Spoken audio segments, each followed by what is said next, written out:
Hi, it's Therese and I'm at the Ellen Hutson classroom today and I can't wait to share this card with you. I'm using the gorgeous colours out of the new May colour trend and it's called Floral Fantasies. Really pretty combination of colours. I'm going to be using the Mondo Hydrangea stamp set, which is an Essentials by Ellen stamp set created by Julie Ebersole.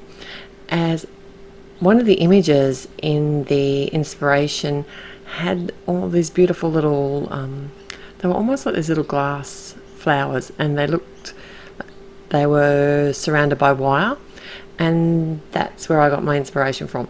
So to create the wire, I used platinum embossing powder from Altenew, and I have stamped my images on some Bristol cardstock because I want to do some watercolouring today. The good thing about Bristol cardstock is that it's a nice smooth finish and it's really tolerant to water. Not as good as watercolour cardstock, but still quite good. And heat embossing works really well on it, and I love that it's a nice bright white.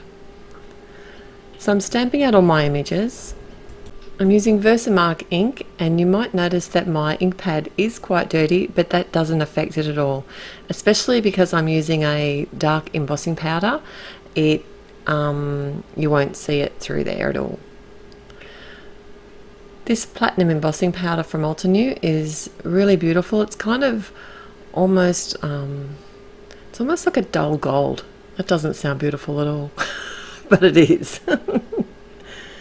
So I've got my Zig clean colour real brush markers today, and I find these work quite well on the Bristol cardstock. I don't think that the edges of my colours blended as well together as I would have liked. I'm not sure if I should have just done one petal at a time instead of 4, but it does kind of give you that watercolory look, perhaps. But I did come in with a few of the different violet colours and also with a pale blue, just to add that little blue sort of tinge to it. The colours that were in this Floral Fantasies, I didn't use all of the colours, I just chose a few that I thought would work really well together. But you can use as many as you want and be inspired however you want from this Pantone palette. It's really pretty. Now I'm not using a lot of water here because this is Bristol smooth cardstock. It won't tolerate a lot of water, but that also means that it dries fairly quickly. But I am going to be die cutting these images out, and I won't do that until my images are dry. I just don't want to risk the chance of having to start again. I stamped out 2 of the large bouquet of stems of flowers, but I only coloured in half of the other stem because I knew I wasn't going to need it all. The leaves, I actually combined 3 different colours of green to get the colour that I wanted, that I thought matched the actual palette, and these are really, I think they turned out really pretty. It's not my normal go-to green, so it's nice to push the boundaries a little bit. Normally I just go straight to the lime green. So like I said, I'm going to actually die cut all of these out with the coordinating dies for the Mondo Hydrangea, and this just makes life so easy.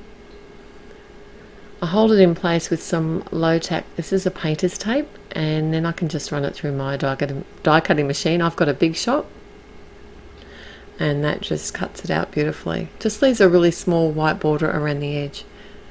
Watercolouring an embossed image is so easy to do. You don't have to wait for it to dry between each petal or leaf. It kind of has a well to hold the colour. Makes it really easy.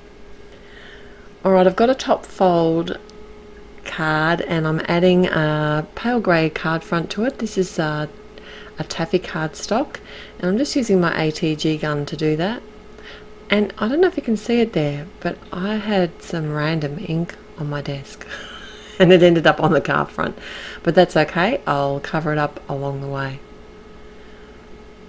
I'm using my tape runner to adhere my the flowers, the top right flowers directly to the card base, and both of my leaves. The good thing about the dry tape adhesive, the tape runners, is that you do have a little bit of wriggle time. You can actually lift them up and move them around. They're quite forgiving, but once they've been there for a while, they will stick and hold really well. I've popped up the stem that I coloured all of the flowers on, and then what I want to do is actually trim this down so that it is perfectly rectangle with the card, so it's as easy as flipping it over and using a long straight sharp pair of scissors and cutting straight along the edges of the card. You could try a paper trimmer for this, but I'd be very worried about cutting off the top of the card, or you could do this on a panel, cut it down and then adhere it to the front of a card. I chose 3 of the separate flowers that I coloured in just to sort of drape across the front, and I'm covering up my little random bit of ink at the same time.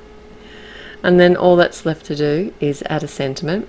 I've got a set that's also from the Essentials by Ellen collection, and it's from a set called All Inside, and I'm just using some Onyx black ink to add a really simple sentiment that just says hello. This card could be used for so many different occasions, and I think it's really pretty with those watercolour look zig colour flowers. So I hope you're inspired today by how I've used these colours, and head over to the classroom and see what you can do with the Pantone palette. There's always heaps of inspiration at the classroom, so don't forget to like and subscribe. I'll look forward to seeing you here next time.